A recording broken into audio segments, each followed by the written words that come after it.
And we are live. Hello, everyone. This is My Two Cents. Welcome to the second November Patrons Hangout. I apologize. It's been a while since I've been able to get one of these streams out, but all of us have been quite busy. I will also apologize. There was no new video this weekend. I had to work overtime a significant amount and unfortunately fell behind. There will be new content next week, though.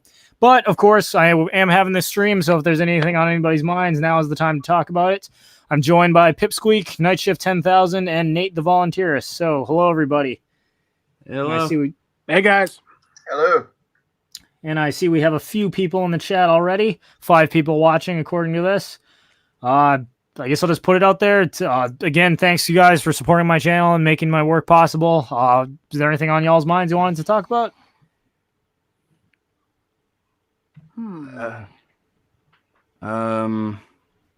What were the topics tonight? It's kind of an open topic, although as always, I have some ideas. I thought we'd better at least mention the whole Whiskey Warrior 556 Twitter feud. Yeah, let's do that. That's been going on. Okay, so yeah, I'll be honest with everyone. This is what we're going to be talking about here is largely speculation at this point, only because there really hasn't been an authoritative fact check that's taken place yet. But basically, this has been blowing up Twitter. What was reported is that an Instagram user who goes by Whiskey Warrior 556, he's a U.S. Army veteran, reported that his police had basically surrounded his house, cut off power and internet, and were under New York City state red flag laws. They were coming to confiscate his firearms, and he was barricaded in his house and was saying, my rights are being violated. And of course, this set Twitter. He was like streaming on Instagram as this happened. And according to the sheriff's department, the Putnam County. Hang on, I think Putnam is what it's called. Let me find it here. The sheriff's department, they said they received a flood of calls with concerned citizens about what was going on and whether or not rights were being violated, or whether or not they were, taking someone's firearms under red flag laws. Now, as of right now, the Putnam County Sheriff's Department has released an official statement, which is as follows. The Putnam County Sheriff's Office has been inundated with calls and social media messages from citizens expressing concern about a police response in the town of Carmel. The incident was widely reported to be a law enforcement effort to seize firearms under red flag laws. This information is incorrect. The law enforcement response and subsequent arrest was related to a domestic violence investigation. The citizen involved is safe and in police custody. The incredibly high volume of phone calls, emails, and social media messages has overwhelmed our systems and shut down our ability to communicate with our community. While we respect the right of all citizens to inquire about law enforcement activity, we urge you to respect the needs of our community and restore our ability to serve them. Now, according to, there are no large media outlets that are talking about this. Right now, this is, I'm reading from a blog post that was on AmericanThinker.com written by an individual named Taylor Day, who reports that this Friday, he does not say where he got his information. So again, this is speculation. I'm not in a position to fact check anything, but the report here, at least Whiskey Warrior side of the story, appears to be that police showed up at his workplace and tried to arrest him over social media posts he made that were reported to them by an old Army buddy of his, that the former Army friend of his reported that he has PTSD, although it is his claim that he does not. When they came to his workplace, he left and went home, only to find out that the police had already been there and confiscated his legally owned firearms after threatening his wife that they would call Child Protective Services to remove their newborn child. He then barricaded himself in his attic, unarmed. Law enforcement officers followed him, blockaded off the road for a 7-hour standoff, at which point he finally surrendered. And he was arrested for illegally possessing a high-capacity magazine, which in the state of New York, you are not allowed to have a magazine that holds more than 7 rounds. However, he did have a standard AR-15 magazine that holds 30 rounds. Ironically, the same magazines that the police who came to his house have. But a statement from Police Chief Michael Kazari of the Carmel Police made this statement. This person is in crisis, having mental illness, having issues, and he didn't need people on social media telling him his rights are being violated. He needed medical help. And then, of course, the author on American Thinker says, because armored vehicles and total barricades are needed when someone just needs medical help, perhaps the police understood that illegally confiscating someone's property might lead to violence. So anyways, that's Whiskey Warrior side of the story. The police's side of the story is that this is they were responding to an ongoing domestic violence incident. However, I will say anyone who has studied the domestic violence industry knows that term doesn't really mean anything. In today's day and age, if a man's wife is standing in the doorway and he pushes her out of the way so as to leave, that is actually considered a domestic violence incident under the law. So, again, this is all, we're discussing conjecture at this point. I really hope that there are independent journalists who will be able to fact check and find out what really happened, but something tells me mainstream media will not be covering this at all. No wonder why I never heard of it until now. Mm-hmm.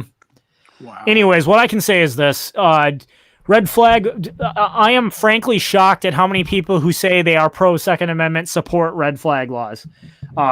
Regardless of what people might tell you, there is no... Research does not support that there is any kind of perfect formula that if you do this, this, and this, you will become a mass shooter.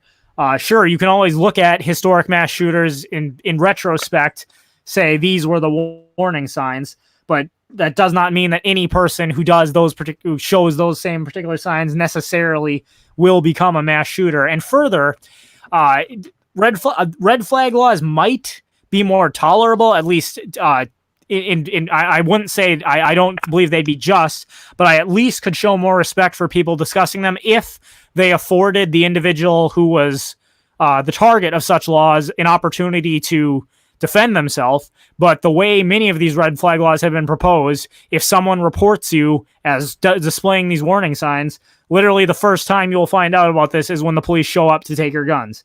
And what do you think's going to happen when police just show up randomly at your house, break down the door, and take guns? There's going to, it's going to create a violent situation, and people are going to be hurt, most likely by police.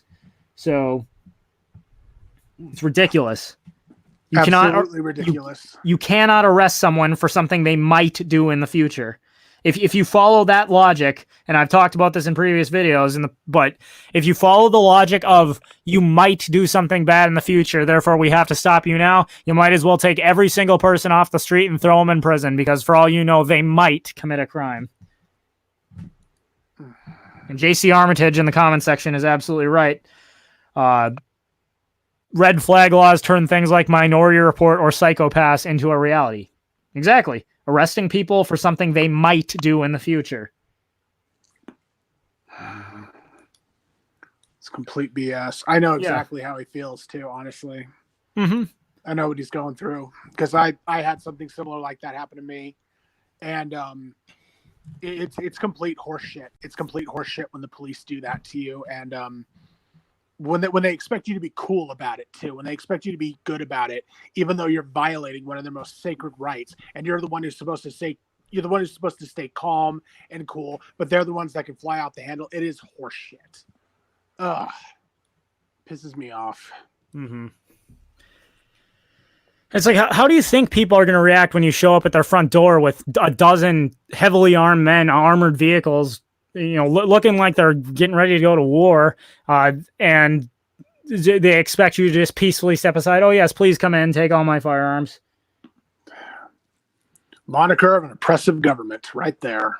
And Exactly. they say that you can never stand up to that amount of guns, but it's actually been done before, and guess who won? Yeah. Mm-hmm. Gun owners. Yep. Read the writings of Thomas Jefferson. The Second Amendment was explicitly put in place so that the people could protect themselves from the government, not the other way around. Yep. Well, in any case, I'm sure hopefully more will be coming about that. But yeah, Volnos, you cannot be pro-Second Amendment while supporting red flag laws. I completely agree, which is why people like Representative Dan Crenshaw I'm baffled that they can claim they're pro-Second Amendment and yet be pro-red flag laws. Well, I'm not surprised, because knowing that all neocons are basically leftists. They're basically the offspring of the progressive movement. So don't be surprised if you hear someone like him coming in support of maybe a little bit of gun control or maybe a little bit of this or a little bit of that. Don't fool yourself. Mm-hmm. Well, it's like how Mises even talked about. There really is no middle of the road. Yeah. When it comes to believing in freedom or believing in statism, Mhm. the so-called middle of the road person inevitably drifts further and further. Just taking, I mean, of course, he was talking strictly about the issue of economics, but like you said, when if you say wealth inequality is evil, then there is no reason to acquiesce to any degree of it, no matter how minimal. So whenever the middle of the road person steps up and says, "Okay, I'm middle of the road. We'll only take a little bit of the rich's money and give it to the poor," there will always be enough people crying that it's not enough until you reach absolute equality. Yeah. Same goes with the power of the state. We need a small state with just a little bit of power to fix this or that problem. Well, we need just a little bit more. We need just a little bit more. It never goes in the other direction. Yep. The central position between freedom and letting the state do something is still letting the state do something. Exactly. Yep. I mean, All right. it's literally okay. So it's thinking about it like this. It's basically you find out that you have a cancerous tumor inside you. You go to the doctor to get it removed, and they're like, "Well, we need to leave like 10% of the tumor inside because you don't know what's going to happen if we remove the whole tumor." And like, are you sure that you want the whole tumor removed? It's literally like asking that question about only it's the government. Mm-hmm. It's like really, there should be an easy answer. Let's just get rid of the full tumor. Let's get the cancer out. And let's get the government, the tumor, out of there. Mm-hmm. Now, on the subject of red flags, I will say I don't think it's entirely unreasonable to say that in the case of people who legitimately are dangerous, there can be warning signs beforehand. It's just that no particular set of warning signs guarantees that a person will commit a crime. Okay, if there is someone that is observed taking actions or saying things that you think are dangerous, that might be reason to monitor them more closely, so long as you're not violating their rights in the process. It might be good reason to beef up your own security, but it's not until such time as they actually commit a crime. You cannot arrest someone for something they might do in the future. You might take precautions to protect yourself from something you think they reasonably might do, but this is not Minority Report. There's no way you no matter what, no matter how good social scientists become at analyzing human behavior, you'll never be able to perfectly predict what a person would do in the future. Exactly. All right. Well, that's probably enough about that. Anything else anyone wanted to discuss? In the chat as well, if there's anything on people's minds, by all means. See, Volnost in the chat talking about the Hong Kong protesters using catapults and bows. It reminds me of a excellent edit to the Come and Take It flag, but instead of a cannon and a star, it's got a bow and arrows and the Hong Kong flower. Yeah. Mm-hmm. No, there's something else, again, mainstream media absolutely refusing to cover, but the protests are still going on. I think last I checked, there was a university that was completely barricaded in with protesters on the inside. Yeah, that's what was happening at the university. Mm-hmm. The people of Hong Kong have tasted true freedom. They've had the freest economy in the world for a long time, and now the Chinese government's saying you're going to be like the rest of China, and they're not having it. Nor should they. Indeed. Imagine what it would be like if those people were armed. Oh, yeah. But as he points out, they're making catapults, using bows and arrows, using whatever they can to resist, and as they should. But I don't think the Chinese government would be quite so confident were it not for the people armed to the teeth. Oh, yeah. Imagine Hong Kong, but with a Texas level of armament. Oh, that'd be something right there. That would be. That'd be excellent. On that note, anyone watch this season of South Park?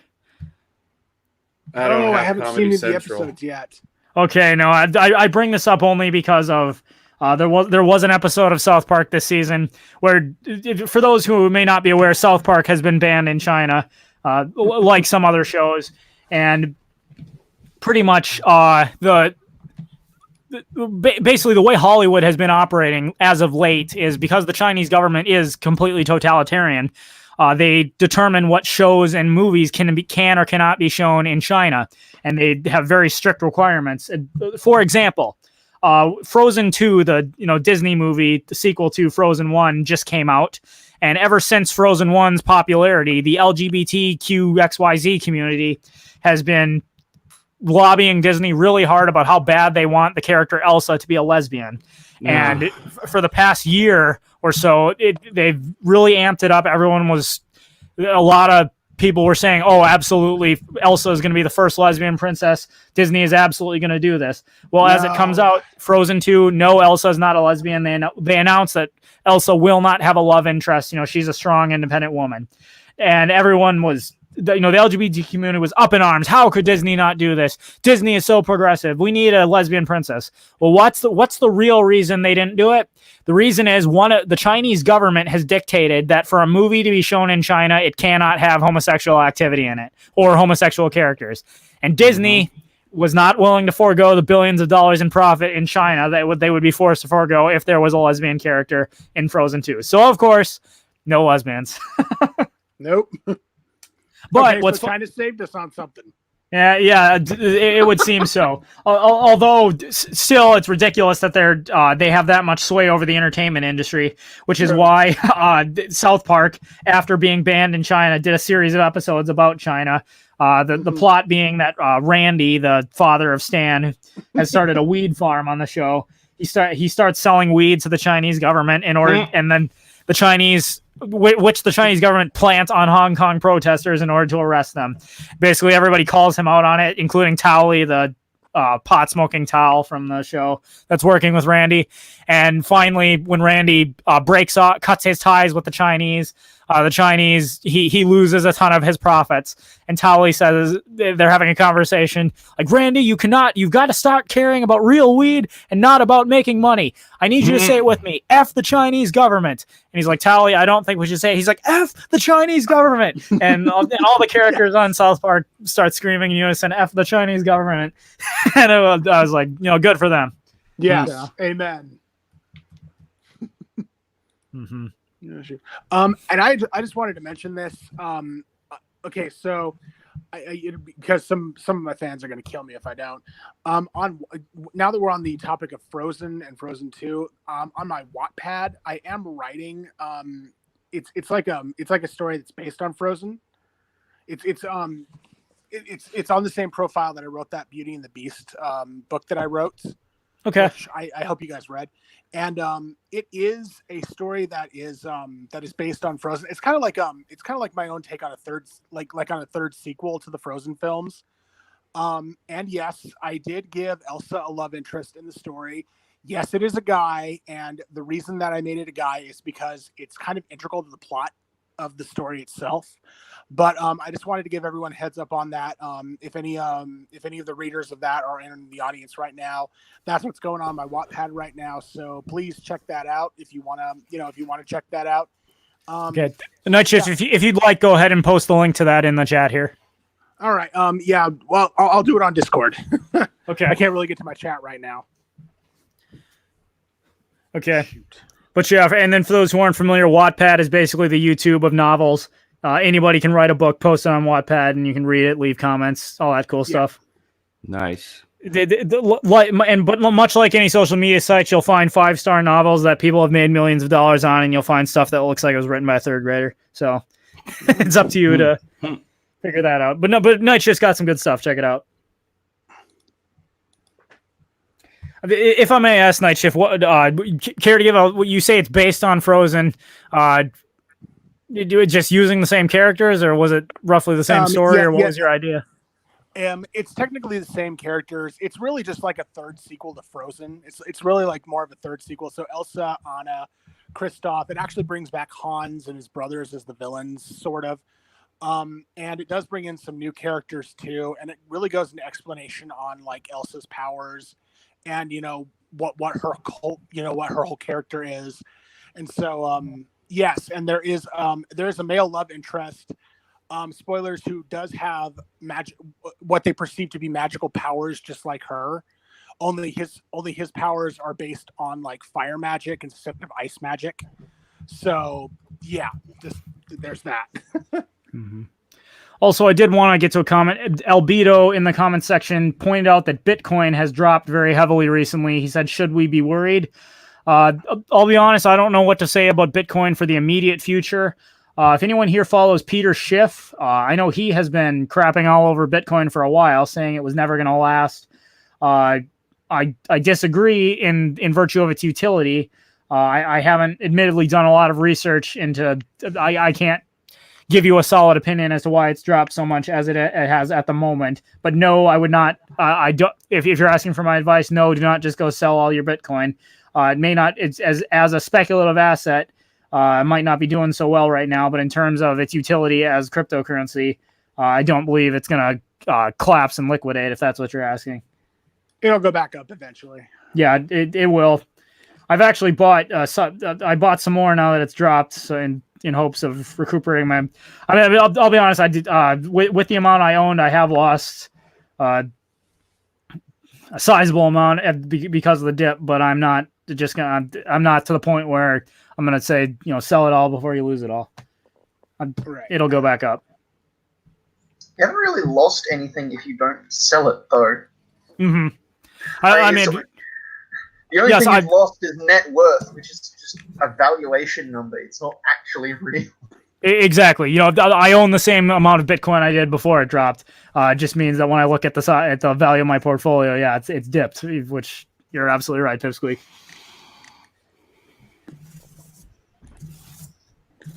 Still has more value than the dollar. Oh, absolutely. Dollar's worthless. Yep. Cody Ferret says, if the Japanese government banned things like China does, would it be called J-banned? But yes, amongst the other things that the Chinese government has banned, I saw that in the sequel to Top Gun, like Maverick's jacket, they had to remove the Japanese flag and Taiwanese flags because the Chinese government hates those countries. So what? But it's like ridiculous, the levels of the Chinese government basically has published a very, very detailed guidance for Hollywood and the entertainment industry. Basically says if any of these things show up, we won't let it be shown in China. And of course, nobody wants to forego profits in China, but they literally ripped patches off of Maverick's jacket because the Chinese government hates those countries. Good God, make it stop. I agree.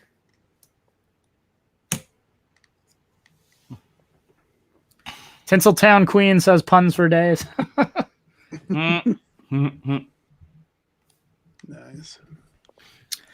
All right, on another subject, I was just gonna. I already asked this question to my patrons before we started, but has anyone in the chat actually watched the Disney Plus series, The Mandalorian? Oh, I need to. Okay, I ask because Anita Sarkeesian tweeted out recently she was very disappointed that there were no female characters in the first episode. Of course. I can't believe. Does anyone listen to her anymore? I haven't heard that name in a long time. Yeah, I did a response video to her maybe a year ago now, called Anita Sarkeesian's Frequent Feminist Fails. But even then, when I looked at Feminist Frequency, whatever her channel was, has something like 200,000 subscribers, and she was getting like 1,000 views per video. Wow. Are the like-dislike ratio turned off as well as the comments? Yes, the comments are turned off as well as the like-dislike ratio. Doesn't surprise me. I thought so. Here, I'm going to search it now. Feminist Frequency. Yeah, she has 221,000 subscribers, 290 videos. Looks like she has been uploading podcasts. Let's see. So for the past month, 3,100 views, 1,100 views, 1,200 views. So yeah, she still has a channel, but for somebody with 221,000 subscribers, I would expect a few more views than that. Yep. How much of those are just people trolling for content? For response videos, who knows? But yeah, she doesn't really make videos anymore. It looks like it's just podcasts.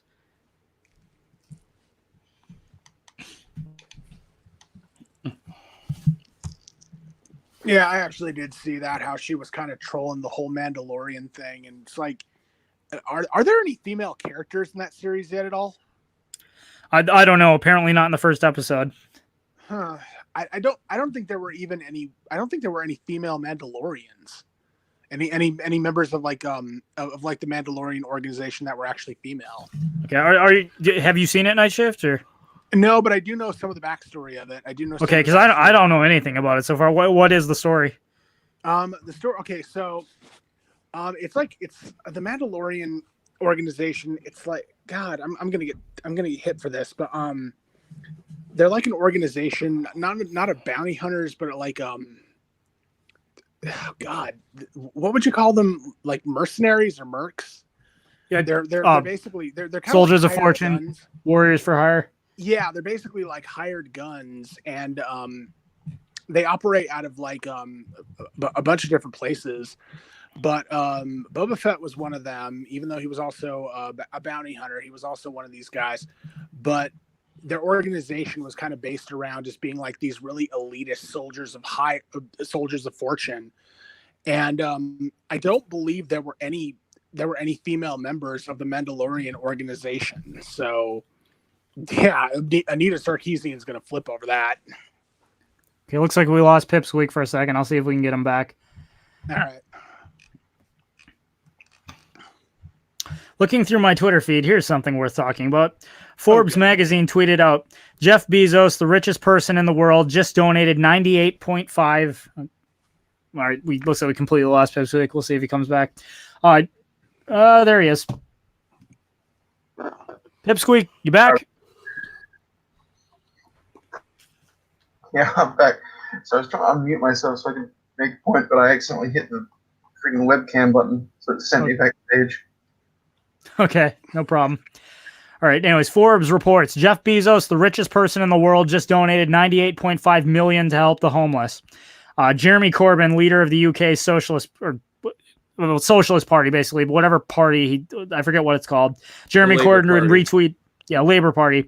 Jeremy Corbyn retweeted, that's 0.09% of your net worth. Just pay your taxes. And then I see Alexandria Ocasio-Cortez liked this. Of course. Richest man on earth gives $98.5 million to charity, and Jeremy Corbyn scolds him for not paying his taxes. AOC likes it.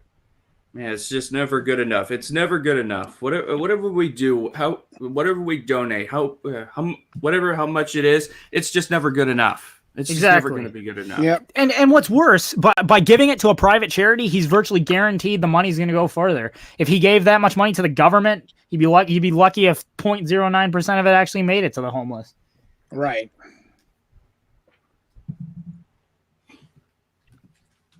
But yeah, getting back to that quote from Mises, if wealth inequality is truly an evil, there's no reason to acquiesce to any degree of it, no matter how minimal. The socialists will never be satisfied until they've taken all your money from you. Mm-hmm. Absolutely.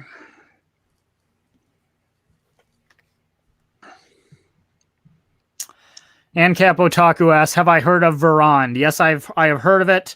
I have not had time to look into it, really. What is it? Verond. I think it's a new social media platform. Oh, okay. Yeah, I'll look into that too. Really need to get all my stuff off of YouTube after all the crap that YouTube's been pulling.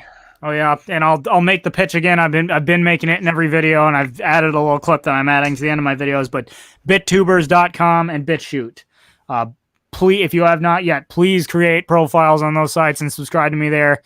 BitTubers especially, I like. You're able to earn cryptocurrency just by watching videos, and you can donate it to your favorite creators there. It's pretty easy to do.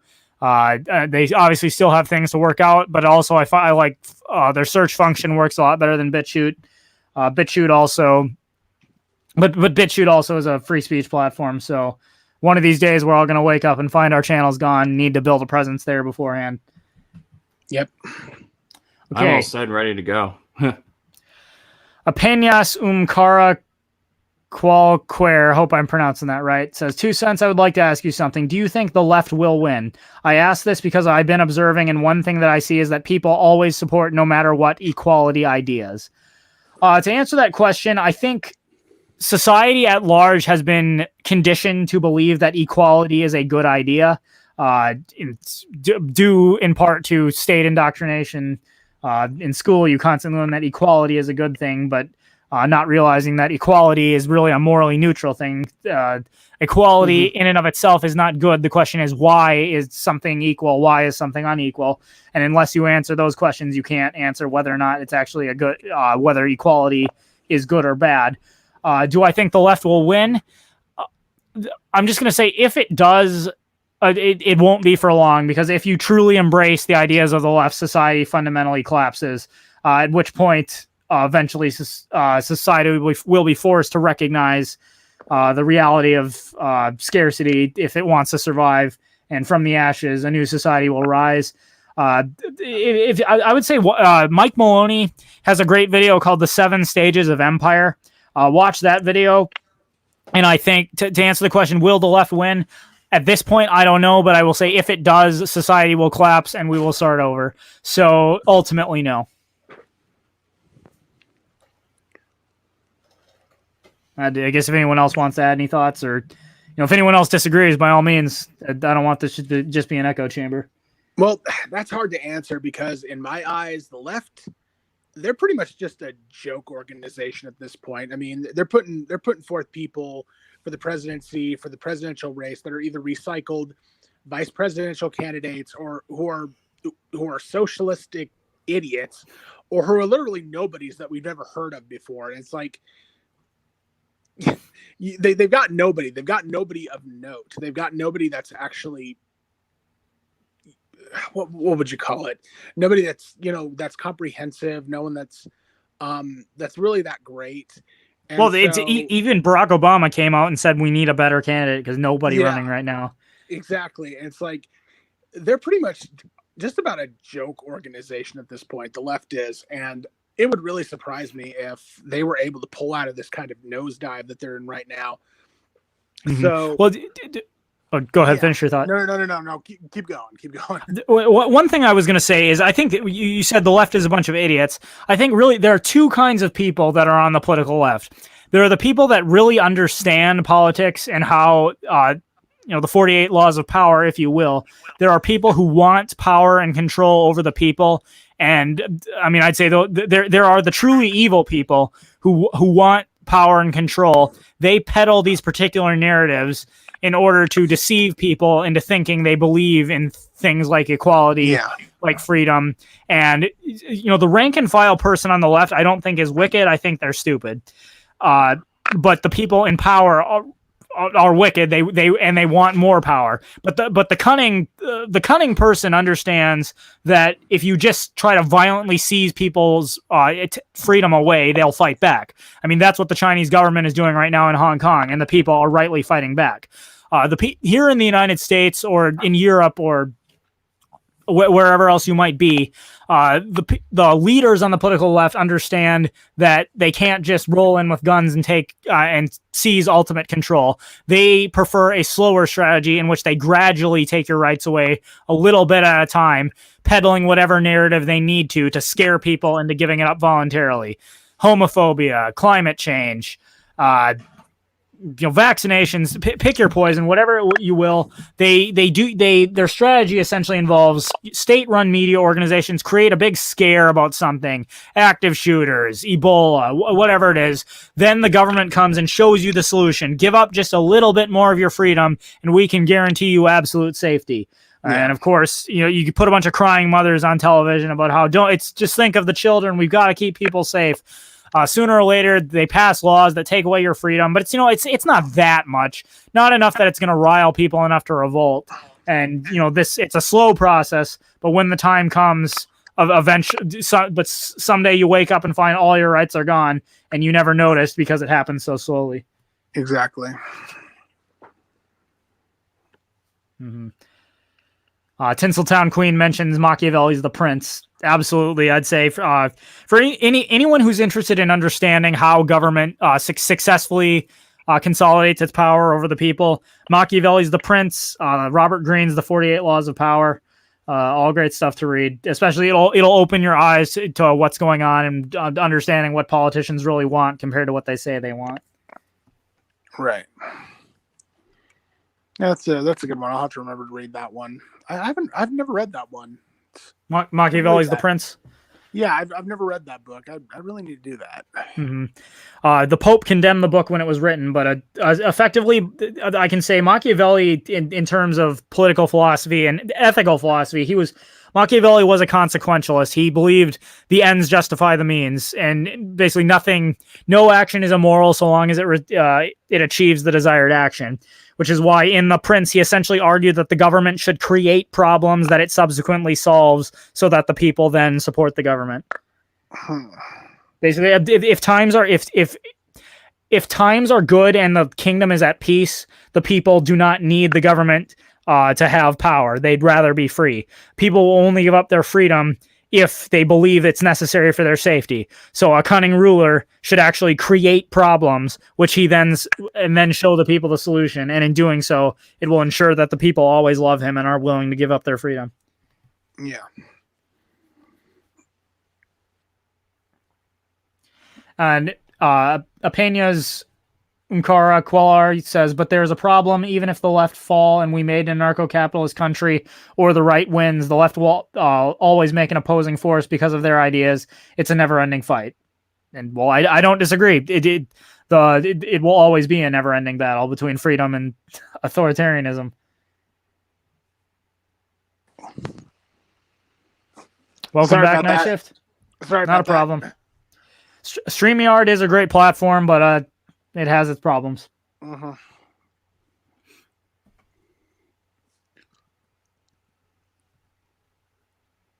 Oh, wow. All right.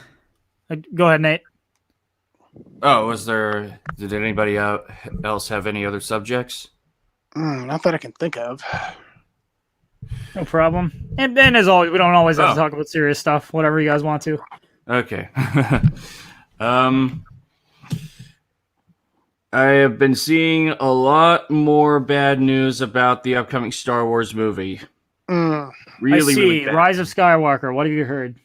So I had a little bit more hope after hearing that they were starting to listen to George Lucas. However, I've been following Mike Zero on YouTube. He's been all over the Star Wars phenomena, all over the place. And he just revealed that Rian Johnson, who directed The Last Jedi, has been helping out with The Rise of Skywalker. Oh, joy. That can't be good at all. Okay. I'm afraid it's going to be another woke Star Wars film. I hate that. There were so many good things about it coming up, and then they decided to take that out and throw in a whole bunch of stuff where I was like, no, that's not how it works. So, did I actually tell you guys the ending? Apparently the ending was leaked, and there was a YouTube video about it, and I watched it, and I think that this leak might have been the truth. Did I tell you guys about that? What was the ending again?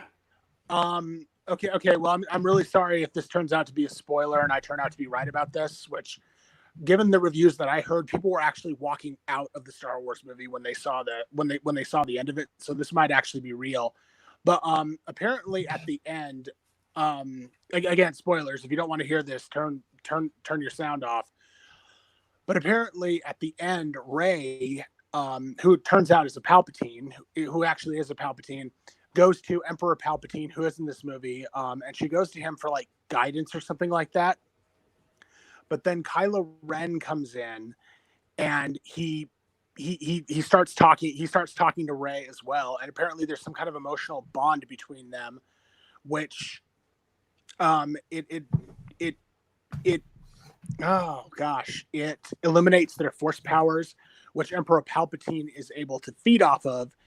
In which he uses Sith lightning. He basically feeds off that, and he builds up a Sith lightning charge and hits Kylo Ren with it and knocks him down into like this eponymous void pit, never to be seen again. So we're supposed to assume that he dies from that hit. And it basically brings it down to a final battle between him and Rey, who is now furious with him. And apparently she does end up, she's aided by what are like Force ghosts or Force spirits, and she's finally able to kill him. But yeah, basically they give Kylo Ren the shaft. I mean, here's the thing: if that turns out to be correct, I'll just say this: Kylo Ren is by no means my favorite character. He's by no means like the best villain in the Star Wars series, but good God, give Kylo Ren his glorious death. Do not do that to him, please. For the love of God, give him the. I'm not fully against killing him as a character either, but what I'm saying is, if that's the way you're gonna go, if you're gonna kill him off, give him his glorious, wondrous death in which he, and kind of like Darth Vader, kind of like with Darth Vader, where he betrays the evil, he betrays Palpatine at the end like Darth Vader did, and where he kind of becomes like, where he kind of becomes the good guy the full good guy at the end. Do not do that to Kylo Ren, please. And I'm afraid that they actually did do that to him. So if that's the actual ending, well, it would be pretty consistent with how the filmmakers have treated his character so far. Oh God! I also don't. That's not the true ending. And I also. Why I'm not watching the new movie. I refuse. I'm not doing it. And I absolutely hate the idea of making Rey the chosen one. I know. Give us a surprise, please. Because Anakin is supposed to be the chosen one. He always has been the chosen one. He will be the chosen one. Yeah, because up to this point, Anakin was the chosen one, and he restored balance to the Force when he killed Palpatine. But now, allegedly, Palpatine's not dead. So where's he been for 30 years, and how are they going to resolve that? Who knows?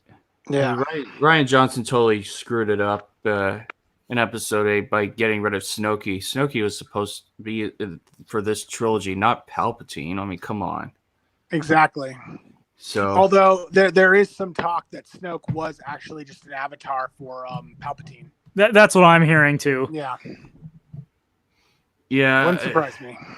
I did like the idea of I think it was where, Anakin's Force Ghost along with Luke and Leia, they all fight Palpatine together. I liked that idea. The Skywalkers getting their revenge against Palpatine. I like that. They did, and Mark Hamill's voice. All the trailers for Rise of Skywalker have enough of Mark Hamill's voice in it that I think despite the fact that he died at the end of The Last Jedi, I think his Force Ghost is probably going to play a decent role in this next one. But more than likely. But they did say no one is ever really gone, and there's a rumor that Luke might resurrect or something. Oh jeez. Well, and that's funny because in the Last Jedi, as Luke is about to burn the Jedi tree or whatever, Yoda's ghost shows up, he's obviously still around. And I don't know, is it going to be Ghost Wars at the end where Rey is facing some physical opponent and all the ghosts, the Sith ghosts and the Jedi ghosts, are there fighting each other? Who knows? Yeah, I don't know. I loved Star Wars as a child. I really hope Disney redeems itself with this one. I mean, I don't have high hopes, but I hope so. I do like that they're trying to make last minute changes, but I'm kind of 50-50 on this. So yeah. So I don't know. To me, last minute changes never bode well. Well, if worse comes to shove, there's gonna probably be good things about it, and there's gonna be bad things about it. So the ending better be good, or else I'm gonna be so. Same. So I don't know. It better work, or else, and or else. or else I will force lightning Disney Studios into dust. Or else I will not. I haven't bought 7 or 8 yet. So if 9 is really bad, I'm not buying 7, 8, and 9. I'm just sticking with the first 6 along with Rogue One, and that is it. That is it. That is it. Well, Disney basically has said that so long as it remains profitable, they're going to make every other year its a new Star Wars episode, so a main series movie, and then on the off year they do a Star Wars story, spin-offs. So we had episode 7 followed by Rogue One. We had episode 8 followed by Solo. We have episode 9. Rumor I've heard is that it's either going to be it's going to be an Obi-Wan Kenobi movie bringing back Ewan McGregor,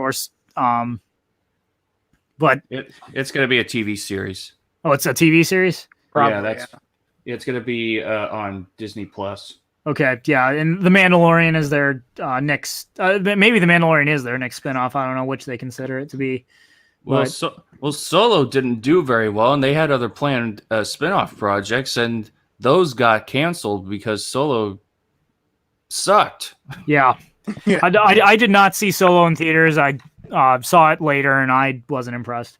Yeah, I don't intend to see it at all because I heard it was really bad. The chick was kind of hot, but aside from that, that was the movie's only plus. I know that hurt me too because Han Solo is my favorite character in the entire series. He was my favorite character of all time, and his origin story movie sucked. Mm-hmm. It was horrible. And I actually found out it was Harrison Ford who requested to have Han Solo killed off in Episode 7.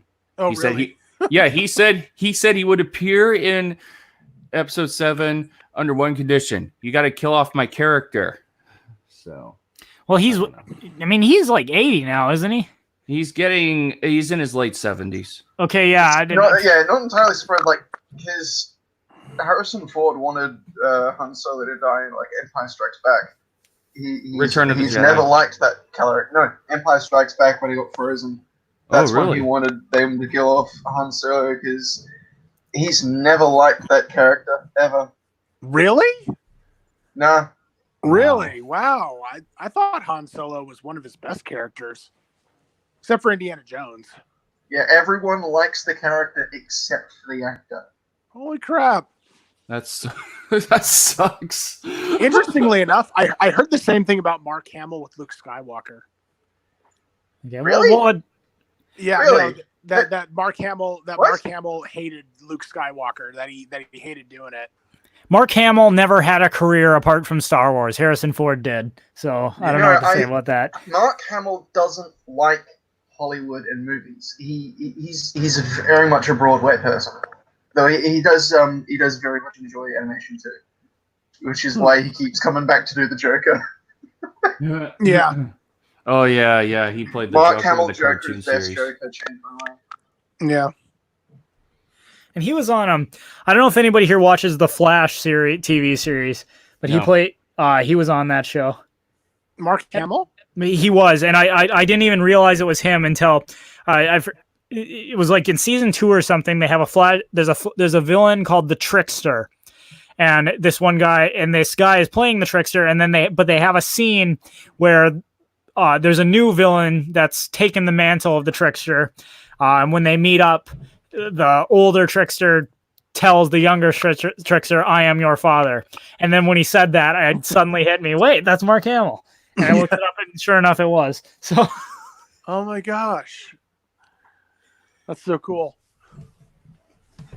No, that Mark Hamill has a very successful Broadway career after Star Wars. okay, yeah, that surprises me. It's something you never would have thought, but okay.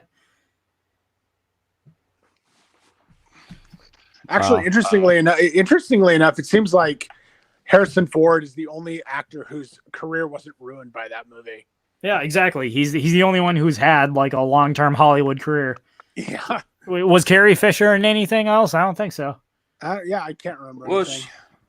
Well, she's done several other movies I'd never heard of, and then she goes on hiatus for a while, and then she makes a comeback, probably like in the mid to late 90s or something, and yeah.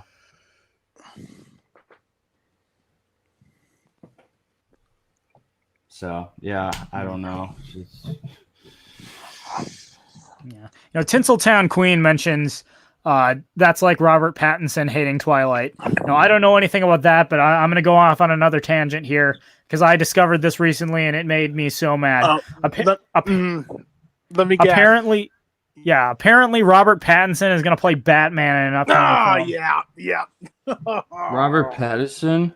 Yes. Oh no. I was reading that for the DC Comics universe, obviously, Ben Affleck is Batman in the Justice League, but they're gonna make a Batman film that's chronologically prior to Justice League. It's gonna be a younger Batman right when he becomes Batman, and Robert Pattinson will be Bruce Wayne. I was like, you gotta be kidding me. That's horrible. Oh God, I knew you were going there too. I knew that was what was going to come up.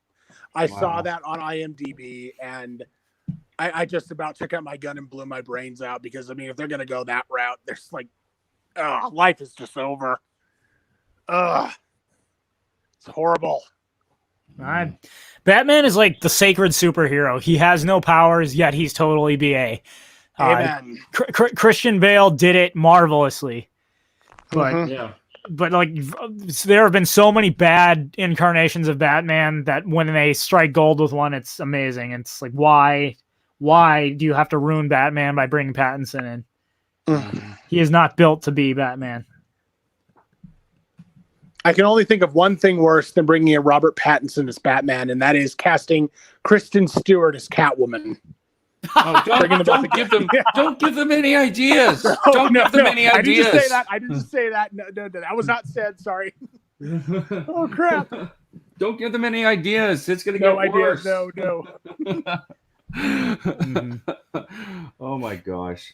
Didn't Batman, Batwoman, were they like a couple or something? Or no, the original Batwoman was. I forget who she was, but there's this new Batwoman series that just came out that is totally tanked, and they made her a lesbian. Oh, okay. Basically, she's Bruce Wayne's lesbian cousin, and I have not watched an episode, so I don't know. But apparently, it's gotten horrible ratings. Does not surprise me in the least. Mm-hmm. Yes, I would say to my understanding, the original Batman has no love interest. He is. The completely stoic, stone cold warrior that will not let such things interfere with his mission of fighting crime. Later incarnations of Batman, he's got several. You've got Catwoman, who is she's been portrayed as the really evil villainess to the sort of evil villainess. You've got Vicky Vale or the reporter or whatever. You've got Ra's al Ghul's daughter. I don't know if I'm missing any others, but Batman does not have. But you never have Batman having like a really hardcore love interest because his whole thing is, he doesn't let anything interfere with his crime fighting mission. Exactly. There was also Wonder Woman was also a love interest of his for a while. Yes, and I don't think that lasted for very long. I don't know which because there have been lots of different iterations of Batman. Mm-hmm. I don't think that one's ever really been considered a mainstream one. Yeah. Although in Injustice: Gods Amongst Us, Wonder Woman was kind of Superman's love interest, I think. Okay. Although, yeah, and in the whole cinematic DC universe, this new one with like Man of Steel and Ben Affleck Batman, they didn't really go into it a lot. They kind of there were some subtle hints about Batman and Wonder Woman. Yeah, but nothing really huge. Oh, jeez. Oh, that reminds me. There was a special that I was on my show that I intended to do on Batman. Just didn't get done yet. Okay. What did you want to go over? Oh no, it's it's more of a reaction to a parody of Batman. Basically, it's an over-the-top parody. I don't know if you guys heard of it. It's called Bat Metal. Oh yeah, I have heard of that. The Bat Metal videos. Yeah. those are great. If people don't know what they're about, they're basically animated music videos taking songs from a band called, what was it, Deathblock, I think. Deathblock, yeah. Basically, they took a couple of those songs and animated Batman and how many Robins? I think they took like all of the Robins from each of their incarnations and made a band with them and just the one Batman. Cool. They are actually very good. Fun thing about Death Clock, I think like Death Clock is just the one dude and he plays all of the instruments. But that's pretty nuts.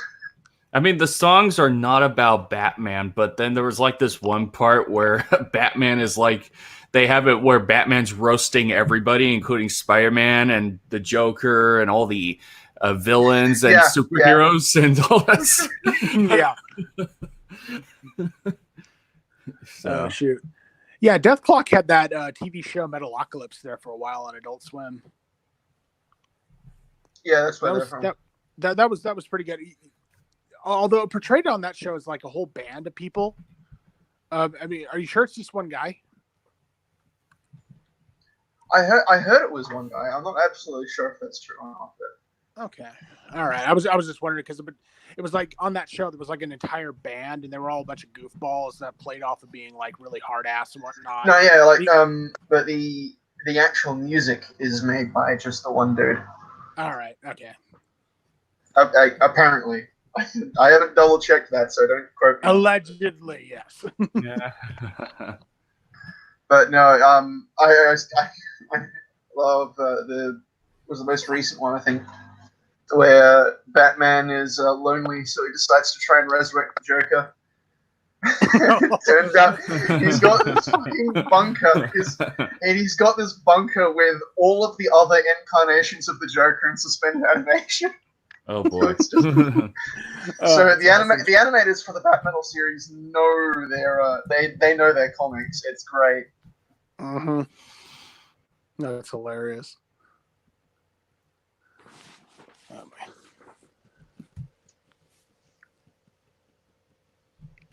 No, I don't. All right. Have Well, anything. we're getting to the end of the hour here. To defer to the chat section here. Anybody have any last minute things to discuss? None that I can think of. John Quinn asked, "What do you think of Marvel?" Some of those movies were pretty entertaining. For the most part, I've actually quite enjoyed all the Marvel movies so far, with the exception of Captain Marvel, which I have not seen and will not see. But I'm honestly pretty apprehensive about any further movies to come because the Russo brothers have essentially stepped down, and they knew how to make a good Marvel movie. Goddamn. I will say, in its development, the Marvel movies have been pretty good. Iron Man, obviously, great. Captain America, Thor, all those individual trilogies did great. Avengers did great. I mean, there are ones that were, better or worse than others. But as far as I will say, what Marvel has done better probably than any other movie series in history is taking all these different movies and intertwining their plots into one giant narrative that works together. They did a really good job of that.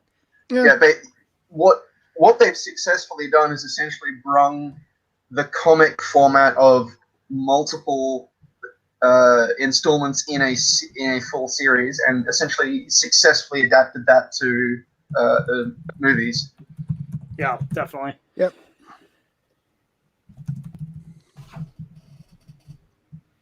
Tinseltown Queen says Captain America: The First Avenger was amazing. I have to agree. I know some people who say it's terrible, and I'm just like, what? Did we watch the same movie? Yeah. Oh shoot. I did like that one. I liked Thor, Iron Man. I'd say, my least favorite one so far. I honestly didn't really like the way they redid Spider-Man. It was entertaining, but the obvious woke pandering would just kind of like the whole thing. Mary Jane not being a redhead was a major turn off. And honest to God, it's like we need like redhead representation now in Hollywood or something like that, because it's like all the good redheads are being factored out, sort of. What do you mean, aside from Scarlett Johansson? Well, yeah, I'm pretty sure she's about to be factored out of it. God. But I didn't really notice it in Homecoming. I thought that was actually quite a good movie, but maybe I just wasn't paying enough attention to the girlfriend interest. I was far more paying attention to the dynamic between Peter Parker and Vulture. And then Iron Man is. I guess I'll give you that. There, I was entertained. It was an entertaining movie. I just I thought there was way too much effort to make sure the cast was totally ethnically diverse, and then when you find out that the what's her name starts with a Z, the actress. Oh crap, I can't remember. Yeah, but you find out that she is Mary Jane. Like that was way too like Mary Jane is always a redhead. That's the thing for Spider-Man. Like they made her black. That was just too obvious pandering. But whatever, that's my opinion. It didn't piss me off quite as much as when I found out the live Little Mermaid is going to be black and not a redhead. No, that's Zendaya. Tinseltown Queen says Zendaya. Thank you. Yeah, that's kind of what I was talking about. It was like first it's like Mary Jane and Spider-Man Far From Home, and now it's Ariel in the new Little Mermaid movie. It's like really you're just going to factor on all redheads? Not cool. I don't know. If I think the reason why I quite enjoyed Homecoming is, unlike Captain Marvel, the wokeness was sort of it was almost a token thing. It really did not interfere with the actual plot of the movie at all, whereas with Captain Marvel, it seriously detracted from the movie. Right. All right. Because I legit did not notice it the first time around. Fair enough. I still have not seen Captain Marvel, so I can't comment on that.